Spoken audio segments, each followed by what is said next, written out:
આજે આપણે પુરુષ તથા સ્ત્રીના ધર્મ વિશે સમજાવીએ. અધ્યાય 9મો ને શ્લોક 1થી જેટલા શ્લોક મતલબ આવે એટલા. તો પુરુષ તથા સ્ત્રીના ધર્મ માર્ગે રહેતા સ્ત્રી પુરુષ જ્યારે સાથે હોય અને કોઈ કામે જ્યારે છૂટા પડ્યા હોય તે સમયના તેમના સનાતન ધર્મો હું કહું છું. સ્ત્રીઓએ સ્વતંત્ર થવાના દેવી. સ્ત્રીઓને પુરુષોએ રાત દિવસ સ્વતંત્રતા રાખવી નહીં, પરંતુ વંશ રાખવી. વળી વિષયોમાં આસક્ત રહેતી હોય તેવી સ્ત્રીઓને પણ પોતાને વંશ જ રાખવી. ત્રીજું કે સ્ત્રીનું રક્ષણ સર્વકારે જરૂરી છે. સ્ત્રીને કુમાર્ગ અવસ્થામાં નાની ઉંમરમાં પિતા રક્ષે છે, યુવાનીમાં પતિ રક્ષે છે, ગળપણમાં પુત્રો રક્ષે છે, પણ કોઈ કાળે સ્ત્રીને સ્વતંત્રતા ન રહેવું.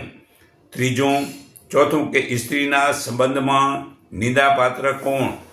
યોગે કાળે એટલે કે ઋતુકાળ પહેલાં કન્યાદાન ન કરનાર પિતા, ઋતુકાળે પત્ની ગમન નહીં કરનાર પતિ, અને પતિના મૃત્યુ બાદ પોતાની માતાનું રક્ષણ નહીં કરનાર પુત્ર આ નિંદાપાત્ર થાય છે.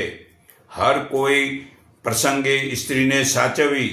દુરાચાર તરફથી ઘસડી જાય એવા દરેક નાના પ્રસંગથી પણ સ્ત્રીઓને ખાસ સાચવવી જોઈએ.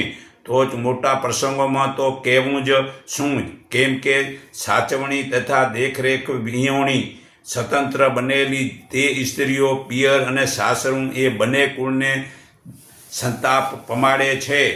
છઠ્ઠું કે સ્ત્રીના સાચવણીથી બધું સચવાય છે.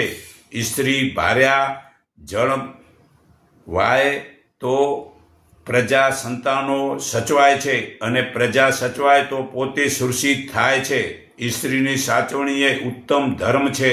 તમામ વર્ણોને માટે સ્ત્રી રક્ષણ રૂપી ધર્મને ઉત્તમ જોતા પતિએ પોતે દુર્બળ હોય તો પણ પોતાની પત્નીનું રક્ષણ કરવાની કાળજી રાખે છે. સાતમું કે સ્ત્રીને સાચવનારો બધું જ સાચવી શકે છે. જે પુરુષ પોતાની પત્નીને જાળવે છે તે જ પોતાના સંતાનોની, ચારિત્રની, કુળની, પિંડની તથા ધર્મની પણ પ્રયાસપૂર્વક રક્ષા કરી શકે છે. આઠમું, પિતા જ પુત્ર રૂપે પત્નીમાં જન્મે છે. પતિ પત્નીમાં વીર્ય રૂપે પ્રવેશી ગર્ભરૂપી પુત્ર રૂપે થઈ આ લોકમાં જન્મ લે છે.